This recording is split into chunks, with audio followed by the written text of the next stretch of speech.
आज हम जो है मध्य प्रदेश का अगला चैप्टर लेके आए हैं, मध्य प्रदेश का प्राकृतिक विभाजन। और मध्य प्रदेश के प्राकृतिक विभाजन में लेके आए हैं मध्य प्रदेश के पठार। बड़ा ही इंटरेस्टिंग टॉपिक है, मज़ा आएगा पढ़ने में।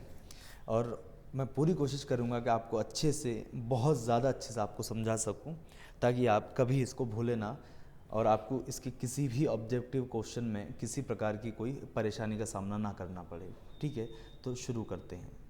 देखिए,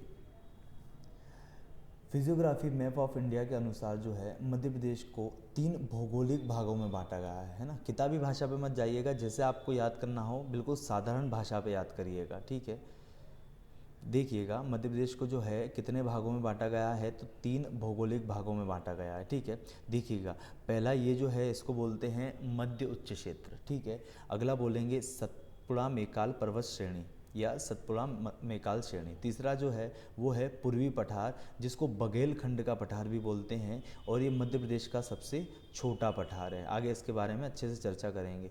ठीक है, आइए अब देखिए क्या होता है कि ये जो आपको दिख रहा है मध्य उच्च क्षेत्र, इसको टोटल और 5 भागों में बांट दिया गया है। इसको और 5 भागों में बांट दिया गया है। पहला है मध्य भारत का पठार, मध्य भारत का पठार। ठीक है, फिर जो है दूसरे नंबर पर आ जाता है बुंदेलखंड का पठार, बुंदेलखंड का पठार। ठीक है, तीसरा जो आ जाता है रीवा पन्ना का पठार, रीवा पन्ना का पठार। उसके बाद चौथे की बात करूं तो चौथा आ जाता है मालवा का पठार, मालवा का पठार। ठीक है, और 5वें नंबर की मैं बात करूं तो 5वां आ जाता है नर्मदा सोन घाटी क्षेत्र।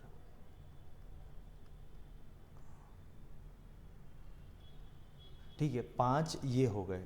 ठीक है, उसके बाद 5 जब ये मध्य के उच्च क्षेत्र में से है, मध्य के उच्च क्षेत्र को कितने भागों में बांट दिया, तो 5 भागों में इसको बांट दिया।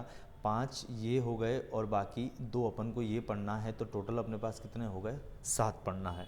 तो ठीक है, मध्य के उच्च क्षेत्र को कितने भागों में बांटा है, तो 5 भागों में बांटा है। देखिए अब मैप के थ्रू मैं कोशिश करूँगा कि आप लोगों को समझा सकूँ। इस सबको हटा देता हूँ मैं, तो थोड़ा सा आप लोगों को मैप बना के मैं पूरा समझा दूँगा, तो ज़्यादा आसान रहेगा।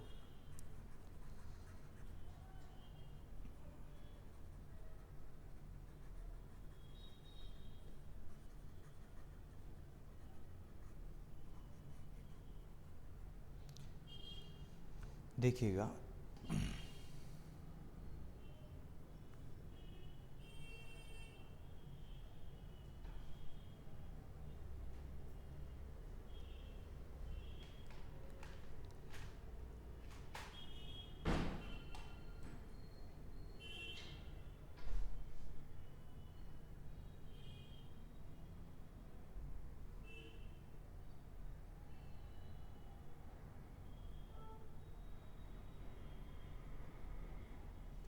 माफ़ कीजिएगा, थोड़ा सा बिगड़ गया है, एक बार वापस से।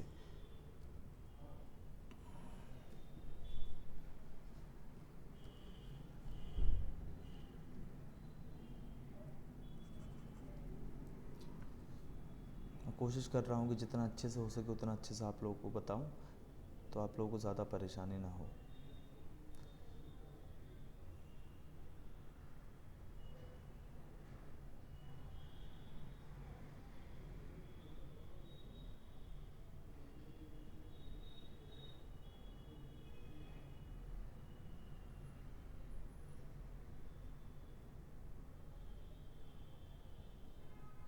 ये देखिएगा, ये मध्य प्रदेश का वर्तमान स्वरूप है।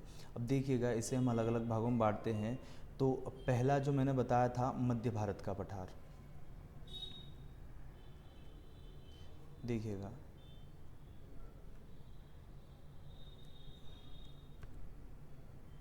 पहला जो है मध्य भारत का पठार, तो ये वाला हिस्सा, ये जो हिस्सा कट के जा रहा है, इसको क्या बोलेंगे, मध्य भारत का पठार। ठीक है, और इसी से इस प्रकार कट जाता है तो इसको बोलेंगे बुंदेलखंड का पठार। और यहाँ से वापस ये इस तरीके से कट जाता है तो इसको बोलेंगे रीवा पन्ना का पठार, ठीक है। और यहाँ से ये वाला जो हिस्सा कट जाएगा तो इस वाले हिस्से को बोलेंगे मालवा का पठार। और ये जो अपना चालू हो जाएगा इसको बोलेंगे नर्मदा सोन घाटी क्षेत्र। ये वाला जो हिस्सा कट जाएगा छोटा सा, इसको बोलेंगे पूर्व का पठार या फिर बघेलखंड का पठार। और नीचे ये जो है इसको बोलेंगे सतपुड़ा मेकाल पर्वत श्रृंखला। वापस से एक बार मैं रिपीट करता हूँ, ध्यान से देखिएगा। ऊपर वाला जो मैंने ये हिस्सा काटा है इसको बोलेंगे मध्य भारत का पठार। ये वाला जो हिस्सा है इसको बोलेंगे मालवा का पठार। ये वाला जो हिस्सा है इस संपूर्ण हिस्से को बोलेंगे बुंदेलखंड का पठार। इस वाले हिस्से को बोलेंगे रीवा पन्ना का पठार। इस वाले हिस्से को बोलेंगे नर्मदा सोन घाटी क्षेत्र। और इसको बोलेंगे सतपुड़ा मेकाल पर्वत श्रृंखला। और इसको बोलेंगे पूर्व का पठार या फिर बघेलखंड का पठार। आई होप आप सभी लोगों को ये बात क्लियर हो गई हो, ठीक है। अब आगे इनके बारे में बात करते हैं, ठीक है। वापस से रिपीट करता हूँ, आराम से सुनिएगा। 3 पठार है फिजियोग्राफी मैप ऑफ इंडिया के अनुसार, 3 भागों में इसको बांटा गया है।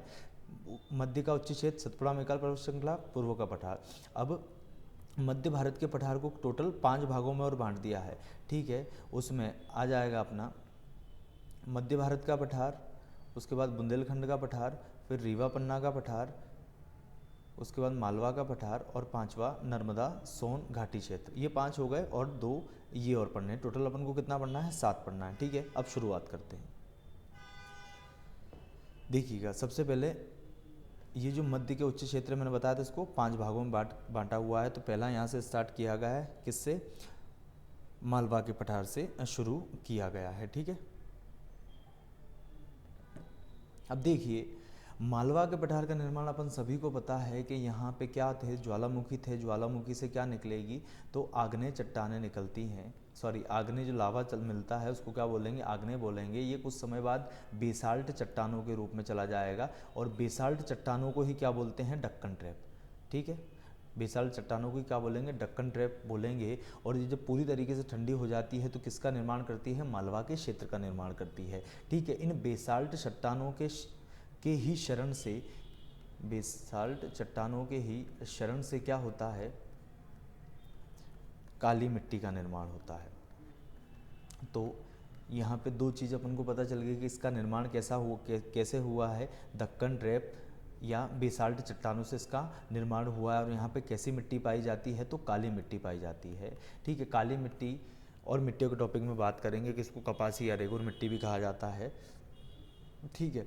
अब यहाँ मालवा के पठार को गेहूं की डलिया कहा जाता है, क्योंकि मालवा के पठार में देखिए यहाँ पे सोयाबीन सबसे ज़्यादा होगी। सोयाबीन होती है, गेहूं होता है और कपास होता है, ठीक है। पर अधिकतर मात्रा में यहाँ पे क्या होता है? तो अधिकतर मात्रा में यहाँ पे गेहूं सबसे ज़्यादा क्या उगता है, किसकी फसल होती है? तो अधिकतर मात्रा में यहाँ पे गेहूं उगता है। इसलिए इस पठार को जो है गेहूं की डलिया कहा जाता है।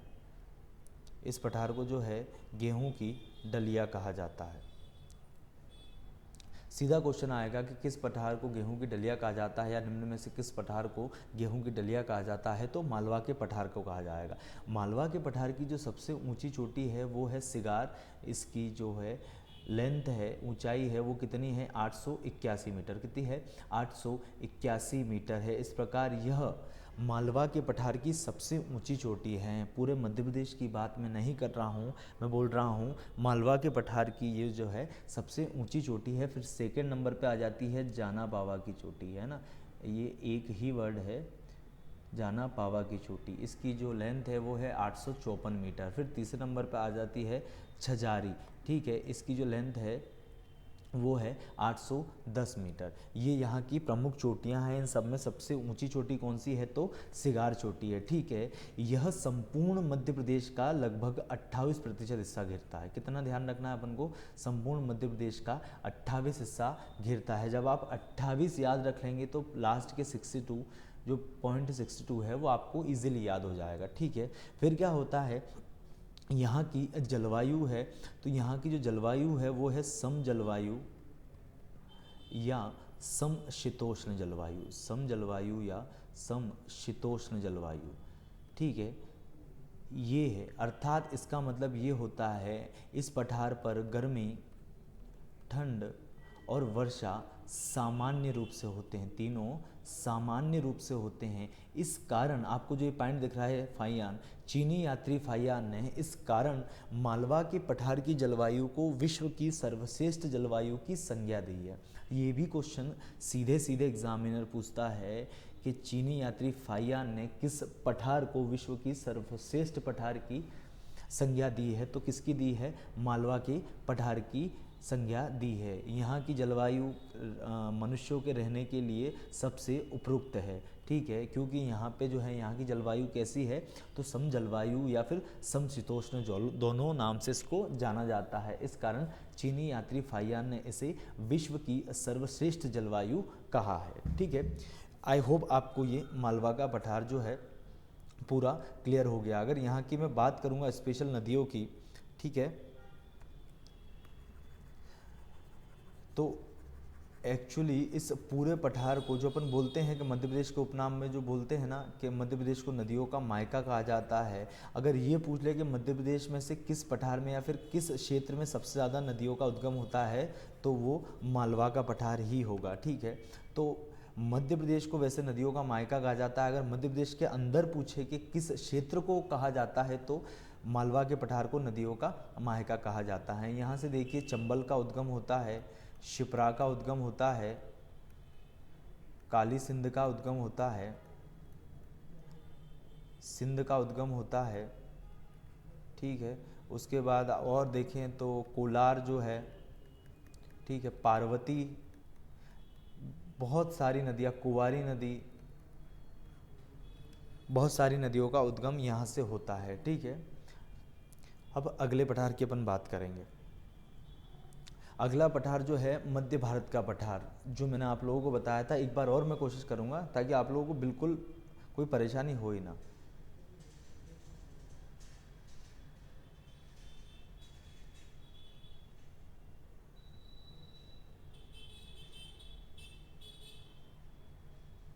देखिएगा, इस वाले हिस्से की मैं बात कर रहा हूँ, ठीक है, इसको क्या बोलेंगे, मध्य भारत का पठार। अब इस पठार का निर्माण कैसे हुआ है, तो इस पठार का निर्माण हुआ है चंबल तथा उसकी सहायक नदियों की वजह से। कैसे हुआ है, चंबल तथा उसकी सहायक नदियों की। देखिए नीचे आपको बकायदा जो है किताबी भाषा मिलेगी, पर मैं हो सक रहा है उतनी आसान भाषा में, अपनी भाषा में आपको समझाने की कोशिश कर रहा हूँ, ताकि आपको बहुत ईजिली याद हो जाए और आपको अपनी ही भाषा में याद रखना है, क्योंकि वहाँ पे ऑब्जेक्टिव आएगा, ठीक है। अगर पीएससी लेवल की बात होती, पीएससी मेंस की बात होती, तो मैं आप लोगों को बोलता है कि आप लोग जो है किताबी भाषा पे ध्यान दें, पर यहाँ पे आप लोगों को किताबी भाषा पे बिल्कुल ध्यान नहीं देना है। यहाँ पे बस खुद के कॉन्सेप्ट पे आपको है काम करना है, ठीक है। तो मैं फिर देखिए इस पठार का निर्माण देखिए कैसे हुआ है। तो इस पठार का निर्माण जो है चंबल प्लस उसकी सहायक नदियों की वजह से हुआ है, चंबल प्लस उसकी सहायक नदियों से हुआ है। अब कैसे हो सकता है, तो आप सभी को पता होगा कि चंबल जो है एक ऐसी नदी है जो क्या करती है, मृदा अपवर्दन करती है। मतलब इस क्षेत्र से अगर चंबल नदी बह रही होगी तो वो क्या करेगी, मिट्टी का कटाव करेगी और मिट्टी को अपने साथ बहा के ले जाएगी। इसे बोलते हैं मृदा अपवर्दन, ठीक है। तो ये मिट्टी को कटाव करके ले जाएगी, उस मिट्टी के कटाव को ये धीरे धीरे छोड़ती भी जाएगी। तो उससे क्या होगा, पूरे मध्य भारत के पठार का क्या हुआ, निर्माण हो गया, ठीक है। यहाँ पे बहुत ही कम वर्षा होती है, यहीं पे जो मध्य भारत का पठार है इस पे बिल्कुल कम वर्षा होती है, यानी निम्न स्तर की वर्षा होती है, ठीक है। ये पूरे इलाके की मैं बात कर रहा हूँ।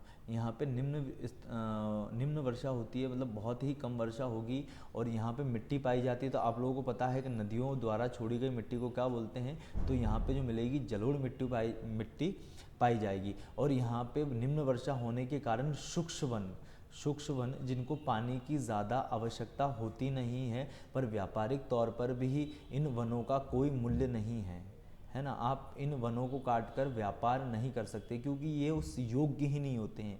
जैसे कि कैसे वन होंगे यहाँ पे, तो खेर, खेजड़ी, कांटेदार वृक्ष, हर्रा, इस तरीके के वृक्ष होंगे जिनका व्यापारिक तौर पर कोई मूल्य नहीं है। आप इनका ज़्यादा से ज़्यादा, अगर आपको ऐसे वन आपके घर के आसपास मिल जाते हैं तो आप इनका कैसे यूज़ करोगे, चूल्हे में ईंधन के तौर पे इनका यूज़ कर सकते हैं अपन, ठीक है, पर व्यापारिक तौर पर इनका कोई भी यूज़ नहीं है, ठीक है। और यहाँ की प्रमुख नदी कौन सी है, तो जलोढ़ यहाँ की प्रमुख नदी है, ठीक है। ये वाला कॉन्सेप्ट छोटा सा ही है, ज़्यादा अपन को इसके बारे में नहीं पढ़ना। और ये जो है संपूर्ण मध्य प्रदेश के 10.6% हिस्से में फैला है। 10.6% हिस्से में कौन सा भाग फैला है, तो मध्य भारत का पठार फैला है। लास्ट वाला मैंने कौन सा बताया था, मालवा का पठार, वो संपूर्ण मध्य प्रदेश में 28% हिस्से में फैला हुआ है, ठीक है। यहाँ तक क्लियर है। नेक्स्ट पठार की ओर अपन बढ़ते हैं। अगला देखिए बुंदेलखंड का पठार, ठीक है। वो बिल्कुल मैं मैप बना दूंगा आपके लिए तो ज़्यादा आसानी रहेगी।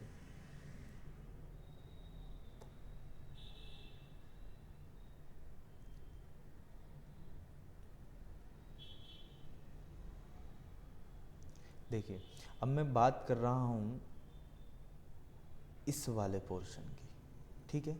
इसको क्या बोलेंगे, तो इस पूरे को बोलेंगे बुंदेलखंड का पठार, ठीक है। इस बुंदेलखंड का जो निर्माण हुआ है वो देखिए प्री कैम्बियन युगीन से बना हुआ है, और यहाँ पे लाल पीली मिट्टी पाई जाती है, और कहीं कहीं पे काली पीली मिट्टी भी आपको लिखा हुआ मिल जाता है। ओवरऑल अगर मैं बात करूँ तो यहाँ की मिट्टी कैसी हो जाएगी, मिश्रित मिट्टी यहाँ पे पाई जाएगी। और अपनी भाषा में बोलूँ तो इसका निर्माण कैसे हुआ है, तो इसका निर्माण जो हुआ है नीस एवं ग्रेनाइट चट्टानों से हुआ है। कैसे हुआ है, नीस एवं ग्रेनाइट चट्टानों से हुआ है।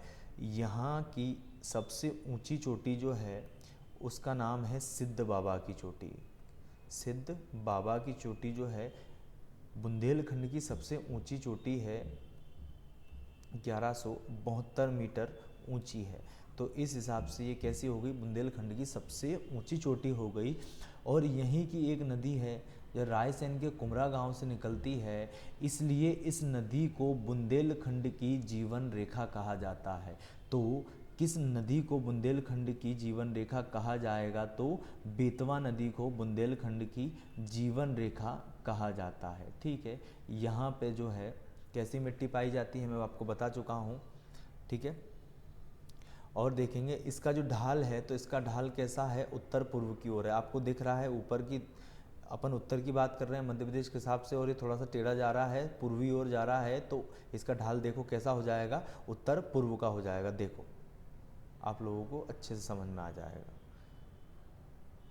ठीक है।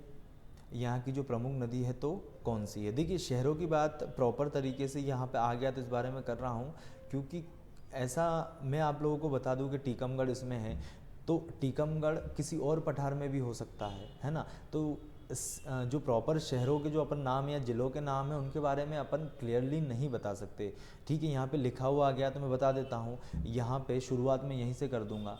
देखो भिंड का कुछ हिस्सा जाएगा, है ना, कुछ आंशिक हिस्सा आएगा, पूरा हिस्सा नहीं आएगा, कुछ हिस्सा आएगा। दतिया का कुछ हिस्सा आ जाएगा, ठीक है। अशोकनगर का कुछ हिस्सा आ जाएगा, सागर का कुछ हिस्सा आ जाएगा, टीकमगढ़ आ जाएगा, निवाड़ी आ जाएगा, फिर छतरपुर आ जाएगा, और दमोह का कुछ हिस्सा आ जाएगा। इतने सारे जिलों का थोड़ा थोड़ा सब आ जाएगा, ठीक है। तो ज़्यादा मैं जिलों के बारे में बात नहीं करूँगा क्योंकि वो 2-3 जगहों पे मिलेंगे, ठीक है। अगला देखेंगे रीवा पन्ना का पठार।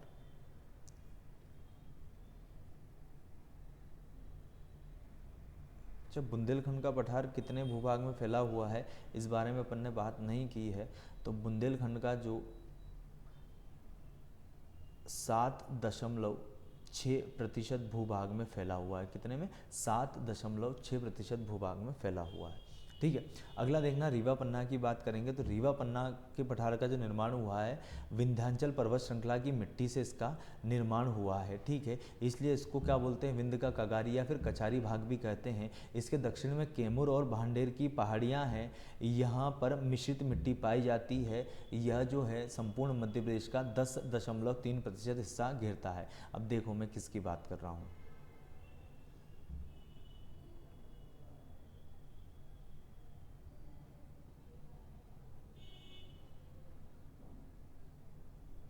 मैं बात कर रहा हूँ रीवा पन्ना के पठार की।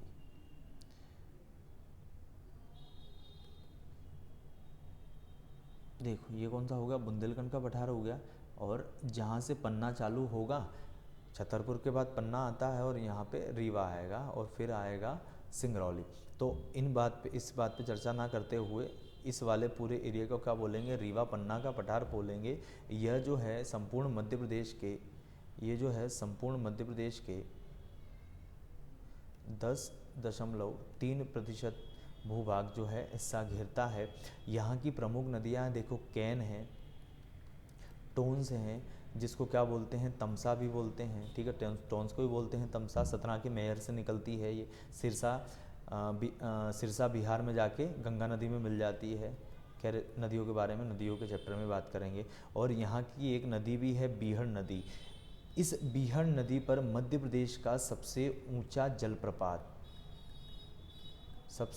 जलप्रपात जो है चचाई जलप्रपात, कौन से ज़िले में आता है, तो रीवा ज़िले में। नदी कौन सी है, तो बीहड़ नदी, ठीक है। विशेष तौर पर ध्यान रखिएगा, इस बीहड़ नदी पर ही मध्य प्रदेश का सबसे ऊंचा जलप्रपात चचाई जलप्रपात है, जो कहाँ पे स्थित है, रीवा में है। और ये 130 मीटर ऊंचा है। कितना है, 130 मीटर ऊंचा है, ठीक है। रीवा पन्ना के पठार का कॉन्सेप्ट आई होप आप लोगों को क्लियर हो गया होगा, ठीक है। आगे चलेंगे तो आ जाएगा नर्मदा सोन घाटी क्षेत्र। नर्मदा सोन घाटी क्षेत्र में, अच्छा ये पॉइंट के ऊपर मत जाइएगा, ऊपर नीचे हो जाते हैं, कोई इशू नहीं है, ठीक है। स्लाइड ऊपर नीचे हो गई है, पर पढ़ना तो सभी है, चाहे बाद में हो या पहले हो, वो मायने नहीं रखता है ना।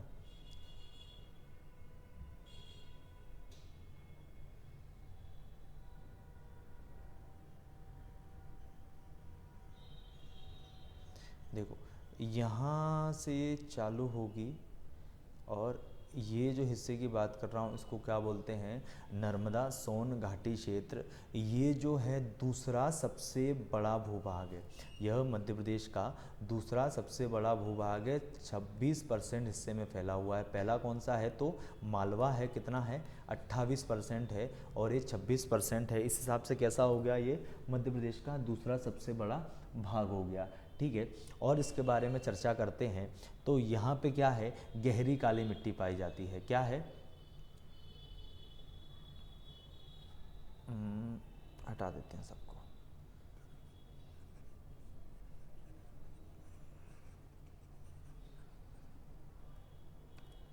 कैसी मिट्टी पाई जाती है यहाँ पे, तो गहरी काली मिट्टी पाई जाती है, ठीक है। मिट्टियों के चैप्टर में बिल्कुल बात करूँगा कि गहरी काली मिट्टी क्या होती है। बस आप इतना सा ध्यान रखिए कि इसकी जल धारण क्षमता बहुत ज़्यादा होती है, ठीक है। इस कारण जायद की फसलें यहाँ पे उगाई जाती हैं। देखिए अब मैंने जो आपको वो लाइन बताई नर्मदा सोन घाटी क्षेत्र की, तो ऊपर इसके ऊपर क्या है, तो विंध्याचल पर्वत श्रृंखला जारी है, नीचे क्या है, सतपुड़ा पर्वत श्रृंखला जारी है, और इधर की साइड क्या है, तो मेकाल पर्वत श्रृंखला है, ठीक है। चारों ओर से इसी को क्या बोलते हैं, मध्य प्रदेश का सबसे गहरा बिंदु। किस क्षेत्र को बोलते हैं, तो नर्मदा सोन घाटी क्षेत्र को मध्य प्रदेश का सबसे गहरा बिंदु बोलते हैं, ठीक है। यहाँ पे क्या है, पानी की कोई भी कमी नहीं है, ठीक है। यहाँ का पानी का बिल्कुल कोई कमी नहीं है, बहुत ज़्यादा उपयुक्त ज़्यादा पानी है, वर्षा भी अच्छी होती है। अब जहाँ पे वर्षा ज़्यादा होगी वहीं पे किसान रहेंगे, मिट्टी भी अच्छी है, गहरी काली मिट्टी है, ठीक है। तो इसी कारण जो है यहाँ पर मध्य प्रदेश का सर्वाधिक कृषक वर्ग निवास करता है, सर्वाधिक कृषक वर्ग निवास करता है।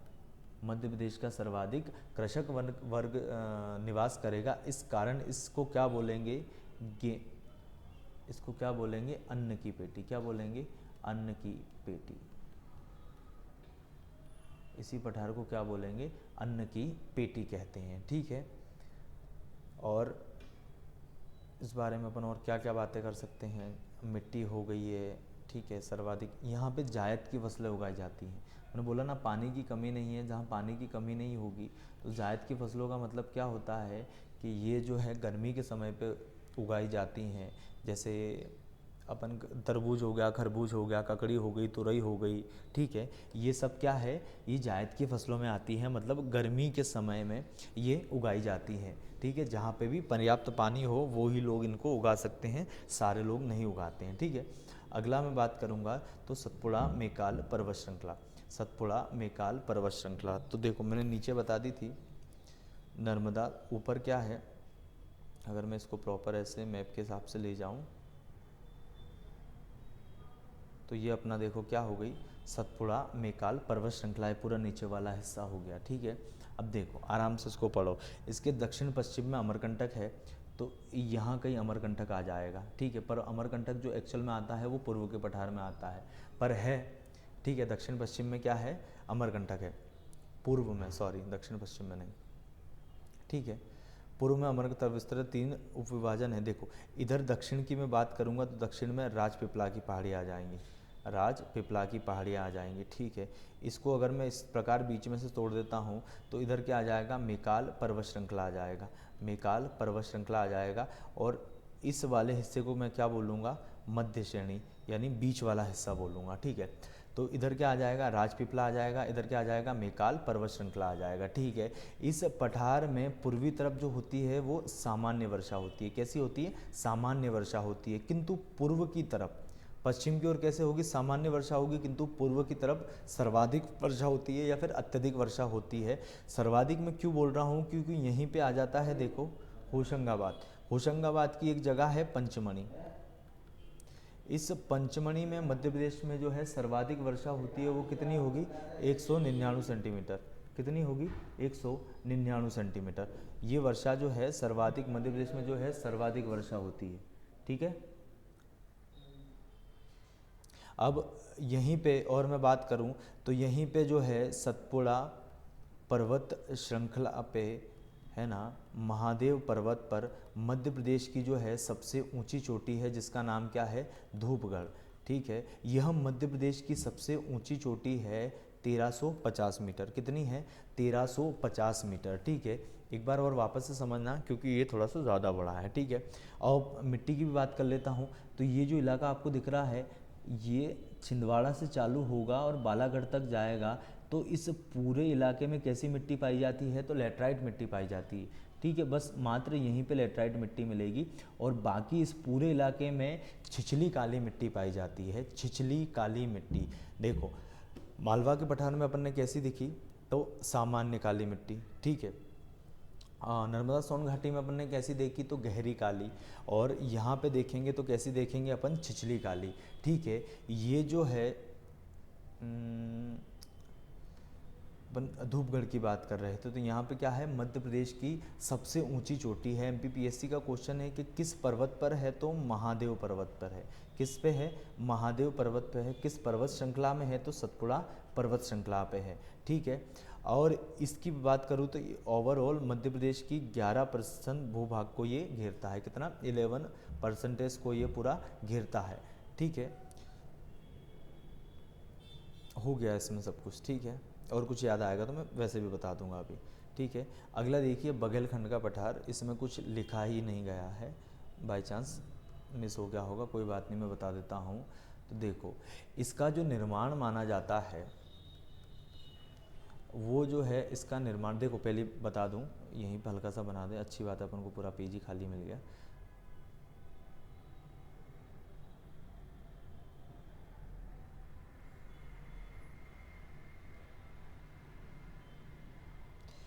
इस वाले इलाके की बात कर रहा हूँ, इसको बोलते हैं पूर्व का पठार या बघेलखंड का पठार। ठीक है, पूर्व का पठार या फिर बघेलखंड का पठार, ये जो है 7% हिस्से में, यानी मध्य प्रदेश का सबसे छोटा पठार है, मध्य प्रदेश का सबसे छोटा पठार है। इसके निर्माण की अपन बात कर रहे थे, तो इसका निर्माण माना जाता है जुरासिक काल की चट्टानों से। जुरासिक काल की चट्टानों से क्या माना जाता है, इसका निर्माण माना जाता है। यहाँ पर लाल पीली मिट्टी पाई जाती है। कैसी मिट्टी पाई जाती है, लाल पीली मिट्टी पाई जाएगी, और यहाँ पे अत्यधिक वर्षा होती है। मैंने आपको उसी में बताया था लास्ट वाले में, सतपुड़ा मेकाल में, कि ये पूर्वी तरफ है, तो पूर्वी तरफ क्या है, अत्यधिक वर्षा होती है। तो यहाँ पे कैसी मिट्टी पाई जाती है, तो लाल पीली मिट्टी पाई जाती है। इस कारण यहाँ पर चावल की खेती की जाती है।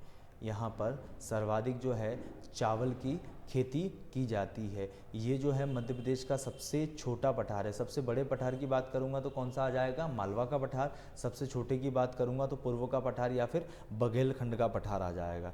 ठीक है, और यहाँ पे कुछ जानकारी जो छूट रही होगी, यहीं पे है अपना अमरकंटक। ठीक है। यहीं पे आता है अमरकंटक, यानी अनूपपुर ज़िले का अमरकंटक जो है वहाँ से 3 नदियाँ उद्गम होती है, जिसमें से उत्तर की तरफ कौन सी नदी जाएगी तो सोन नदी जाती है, पश्चिम की तरफ माँ नर्मदा जाती है और पूर्व की तरफ जोहिला जाती है। ठीक है, ठीक है। सोन नदी आगे जाके कहाँ चली जाएगी तो ये गंगा में समाहित हो जाती है।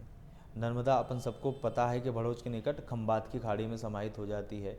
जोहिला जो है यहाँ पे देखो, माना यहाँ से जोहिला निकल रही है, सोन गई ऊपर सीधे, यहाँ से जोहिला निकल रही है, तो जोहिला सीधे छत्तीसगढ़ में जाएगी। इसलिए बहुत कम लोग इसको पढ़ाते हैं और ज़्यादातर पढ़ाते नहीं, क्योंकि इसके ऊपर कोई बांध वगैरह भी नहीं है और ये मध्य प्रदेश की सीमा से निकलते हुए छत्तीसगढ़ में चली जाती है। अब देखो ये चली गई छत्तीसगढ़ में, अब ये छत्तीसगढ़ में इस तरीके से उत्तर की तरफ बहना चालू करेगी और यूपी में जाके वापस सोन नदी में समाहित हो जाएगी।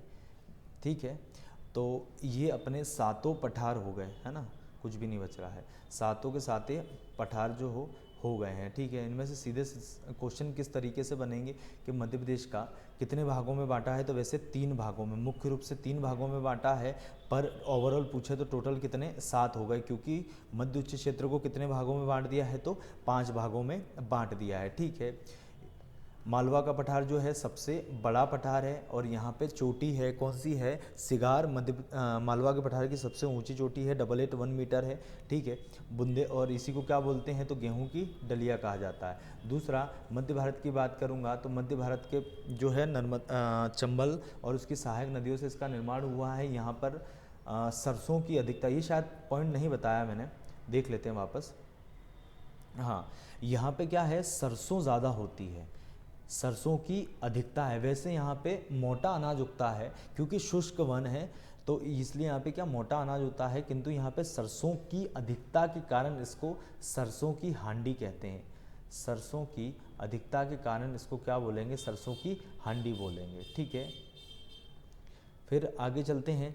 फिर तीसरे नंबर पे अपना बुंदेलखंड आ जाएगा। तो बुंदेलखंड में कितने भूभाग में फैला हुआ है तो 7.6% में ये फैला हुआ है। ठीक है, यहाँ की सबसे ऊंची चोटी कौन सी है तो सिद्ध बाबा है, 1172 मीटर। और बुंदेलखंड की जीवन रेखा किसे कहा जाता है तो बेतवा नदी को कहा जाता है। फिर रीवा पन्ना का पठार अपन ने अच्छे से देख लिया, नर्मदा सोन घाटी देख लिया, मेकाल सतपुड़ा मेकाल पर्वत श्रृंखला अपन ने देख लिया और पूर्व का पठार देख लिया। तो ये अपना प्राकृतिक विभाजन हो गया मध्य प्रदेश का। ठीक है, आई होप आप सभी लोगों को अच्छा लगा होगा, अच्छे से समझ में आया होगा। ठीक है, अगले वीडियो में अपन मिलेंगे, तब तक के लिए धन्यवाद।